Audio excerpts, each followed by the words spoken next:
My mother-in-law yelled at me, saying I not only make our son do chores and take care of him, but now I'm trying to get our money too. She called me lazy and said I only bring in $700. I felt scared as she pointed a knife at me. It hurt my feelings a lot. I was doing all the work and looking after the kids because my husband didn't have a job. I couldn't take it anymore. I left everything and took my child to my parents' house. My name is Emily. I'm 23 years old, and I live with my husband, our child, and my mother-in-law. My husband Richard was popular in high school. He was good at soccer and was the student president. Everyone admired him. He came back to our town after getting a job and asked me out. We started dating seriously after a few dates. Even as an adult, he was still the handsome, impressive guy I fell for. After I finished vocational school, I found out I was pregnant. It was a bit unexpected, but I thought I could have a happy life with my child and Richard. But things got tough when we talked about life after getting married. "Why don't we move into my parents' house after we get married?" Richard suggested. "But I want it to be just us three with our child," I replied. "But won't it be expensive to live on our own?" he asked. "If we stay with my parents, we won't have to worry much about money. And if we both work, we can afford our own place, right?" I reasoned. "Well, about that, my income this month isn't great," Richard admitted. "How bad is it?" I asked. "It's less than $1,000, he confessed. "What? Why is it so low? You told me you were working at an IT company," I exclaimed. "I quit that job. Now I'm making money at the casino and doing part-time work," he explained. "At a casino? Why would you do that?" I questioned. After just 1 month, he quit his job. "If you're okay with paying for everything, we can live in an apartment," he said casually. His lack of enthusiasm made me worried. Was I the only one excited about our new life? "See my concern?" He gripped my hands tightly. "It's just temporary until I find a new job. I'll make you happy, Emily. I'll take care of all the chores and our child until then." Believing his promise, we got married and moved into his parents' house. After giving birth safely, I was determined to work hard for our son. Both Richard and my mother-in-law seemed happy, and I looked forward to our future together. But even after our son was born, Richard didn't help with chores or taking care of our child. Instead, he spent his days at the casino. After going to the casino again, "What about helping with the chores and taking care of our child?" I asked, reminding him of his promise. "Don't tell me what to do," Richard suddenly shouted back at me. Confused by his outburst, my mother-in-law came into the room, having heard the argument. "What's going on here?" she asked. "I'm busy with work, and she's asking me to help with chores and taking care of the child," Richard explained. "What? That's the wife's job," my mother-in-law exclaimed. Richard hadn't told his mother about quitting his job. Instead, he painted me as the bad wife who forced him to do all the housework and take care of our child. His lies turned my mother-in-law against me, making her resentful. Richard kept going to his part-time job and the casino, where he often lost the little money he earned. I ended up paying most of our expenses, making our life tough since I wasn't working. Eventually, I had to go back to work, leaving our son at a child care center. Luckily, I found a job as a dental hygienist pretty quickly. But when I came home from work every day, my mother-in-law would yell at me. "What do you think you're doing? This isn't playtime. You're a parent, but all you do is fool around. Make dinner now." She slammed the newspaper she was reading onto the floor in frustration. Sometimes she'd even break plates when she was really angry. My mother-in-law was unpredictable. Her mood could change in an instant. I was afraid of what she might do next, so I just went along with it. But between taking care of my son, working, and doing housework every day, I was exhausted. I couldn't take it anymore. So I decided to talk to Richard one more time. I caught him before he left for the casino early in the morning. "Listen, I've reached my limit. Can't you help out with our son a little?" "What? Like I said, I'm busy. I'm trying to find a new job." "You get that right. Do you want me to stay jobless forever? You'd be in trouble then, wouldn't you? Your child's father, unemployed. If you don't like it, just do what you're told," Richard retorted. "But we're barely making ends meet. I'm using up all my savings to cover our food expenses. Do you even know how expensive diapers are? You say you're making money at the casino, but we never see any of it," I argued. Most of our living expenses were covered by my money. My mother-in-law used to pay for utilities, but now she wanted $500 a month from us. So I had to dip into my savings. Even the food costs were eating away at my savings, and I was running out of money fast. All I had left was what I earned from a part-time job I had while I was in school. That's enough. How dare you talk back to me? You've got a lot of nerve saying those things after moving into my house.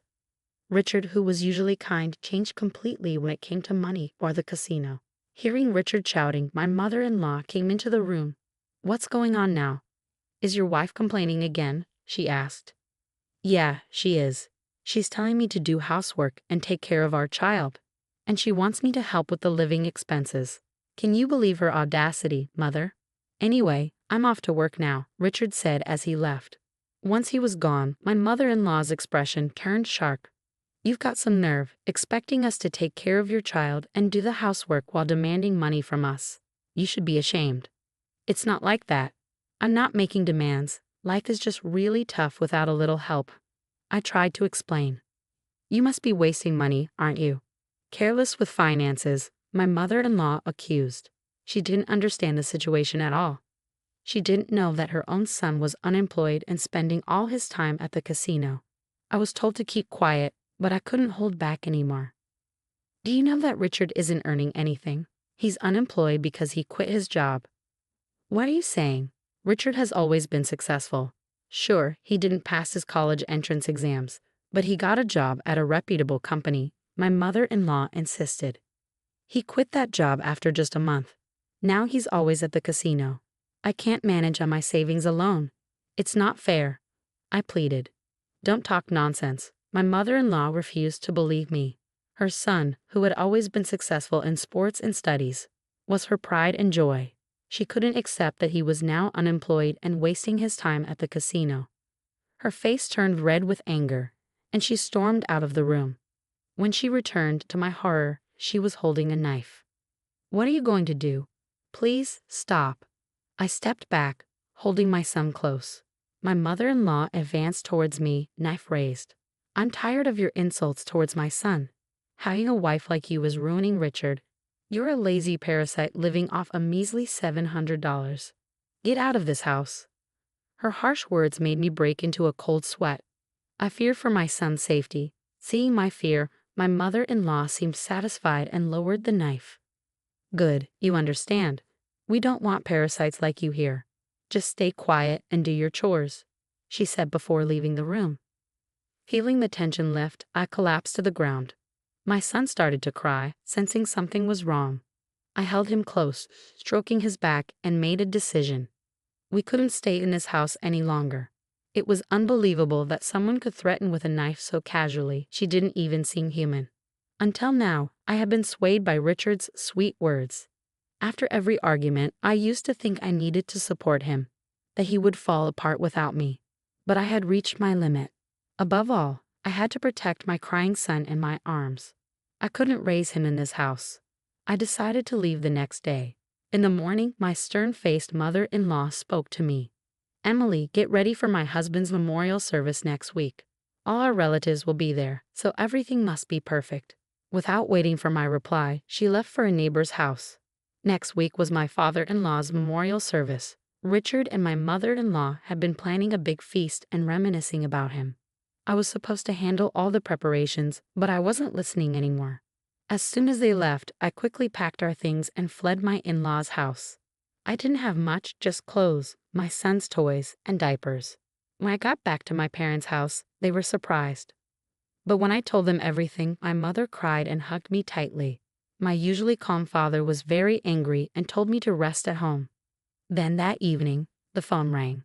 It must have been Richard, wondering why I hadn't returned to make dinner. Ignoring the call and blocking his number was a good move to protect yourself and your son. The next day, mother-in-law and Richard showed up at your parents' house together, banging on the door early in the morning. Your parents tried to send them away, but you decided to let them in. As soon as you opened the door, they started shouting. "How could you leave without a word? What kind of wife does that? It's strange to just disappear like that." "Please, let's not shout. You're disturbing the neighbors," you said calmly, holding back the urge to point out who the real problem was. When they tried to grab you, your father stepped in. "We'll call the police if you resort to violence." Let's talk inside first, with my parents present, he said firmly. Once inside, you initiated the conversation with mother-in-law and Richard. Why did you leave without saying anything? I was overwhelmed with childcare and my job, and yet you never helped, despite my pleas. Well, I was busy too. Busy at the casino, like I've already said. Our son doesn't go to the casino. Stop spreading lies. Richard insisted, while his mother seemed to still believe he was working. It seemed she thought highly of him and couldn't imagine otherwise. Mother-in-law, where do you think Richard is employed? You asked. At a securities company. I saw the job offer letter. After all, she replied confidently. Well, why don't we call them and find out if Richard is still there? That would settle it, you suggested. Oh, wait a minute. Richard stammered nervously. What's the problem? If you're working there, it shouldn't be an issue. That's, ignoring Richard's discomfort, you dialed the securities company on your phone and switched to speaker mode so everyone could hear. You asked if Richard was working there. That individual resigned several years ago, if memory serves me right. He was with us for just about a month, came the response from the other end of the line.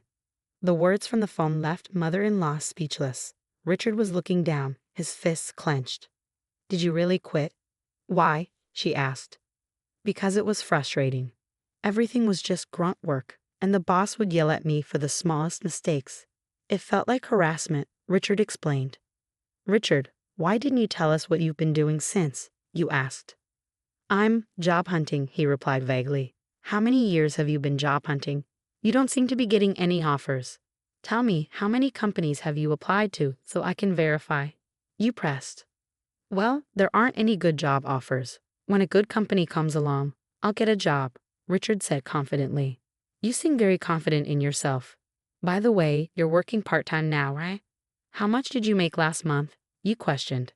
700, Richard admitted reluctantly. 700? Didn't you tell me that Emily could only earn 700 and couldn't support herself? So you were the one supporting her? You questioned, realizing that Richard had misled his mother about your income. In reality, as a dental hygienist, you earned at least $2,000. Mother-in-law, now knowing the truth, blushed furiously as she glared at Richard. In response, Richard became extremely angry. Why do you have to do this? This is all your fault, making me look like a fool, he exclaimed, clearly hurt and embarrassed. He hit the table hard. You shouldn't reveal things like this in public. It's defamation. If you want to sue, go ahead, but I'll sue you for threatening me with a knife too. Besides, lawsuits aren't free. Do you have the money? You countered, standing up for yourself and refusing to be intimidated. At that, Richard clicked his tongue, likely realizing he had spent all his earnings from the casino. As mother-in-law was in shock after learning the truth about Richard's unemployment, I decided to lay it all out for her. I've been the one earning all our living expenses. When we got married, Richard promised to take care of the housework and childcare instead of me working. But after we got married, he didn't do any of it.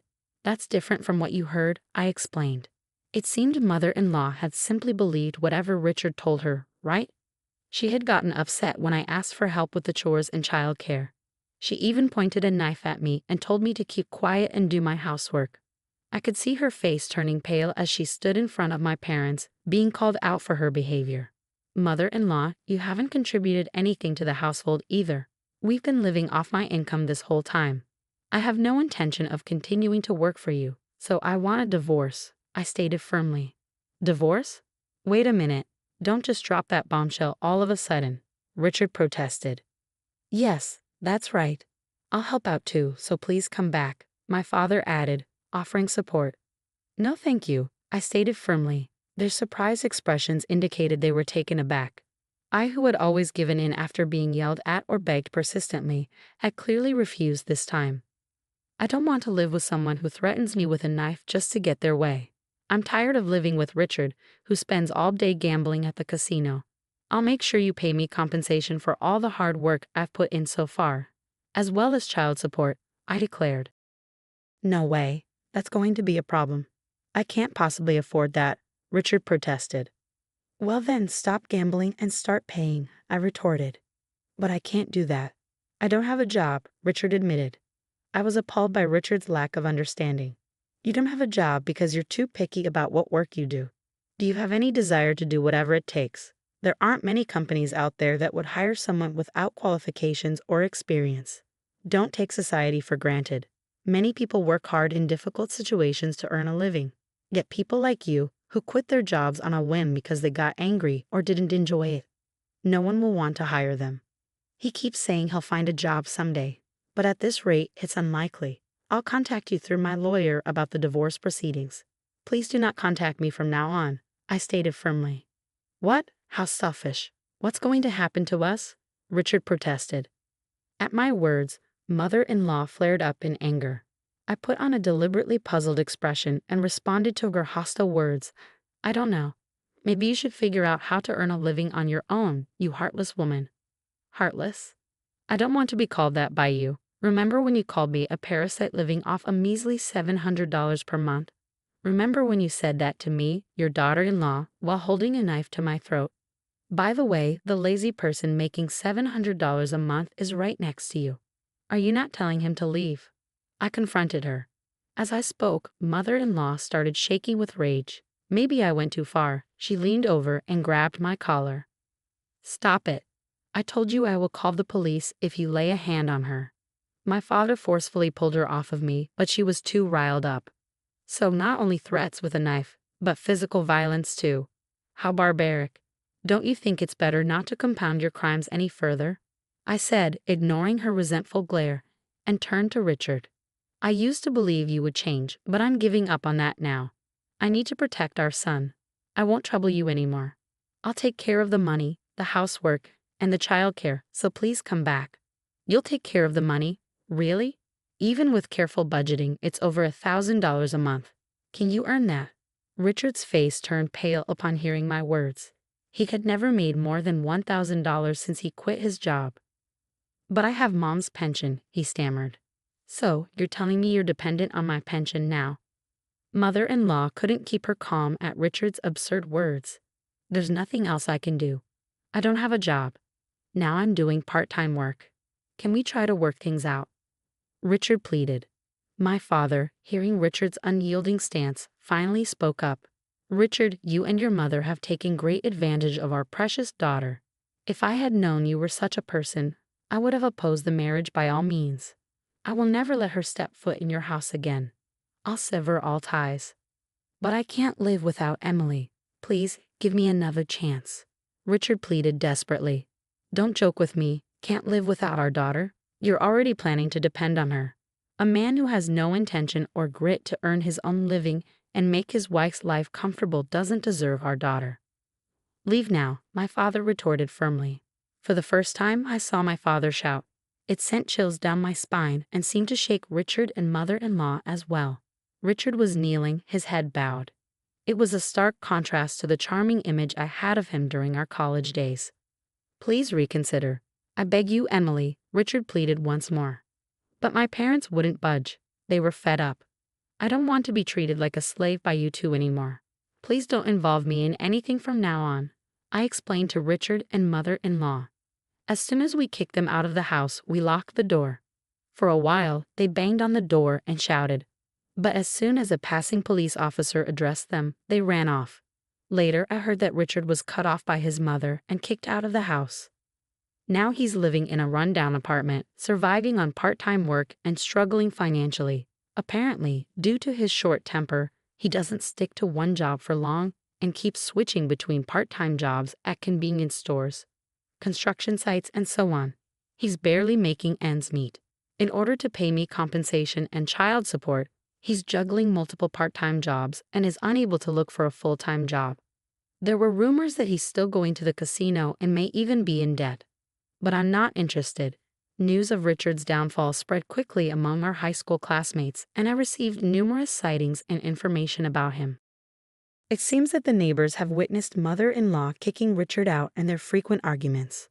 His unemployment and the fact that he was left by his wife became public knowledge. She must be feeling extremely embarrassed after boasting about her son all the time. She hardly ever leaves the house now. With the help of my parents in doing the housework and raising my son, I continue working. I now have more free time to spend with my son. I don't need to leave him at the child care center since my parents take care of him. So everything has been great. I wish I had divorced sooner. From now on, I'm going to cherish the time I spend with my son and watch him grow up closely.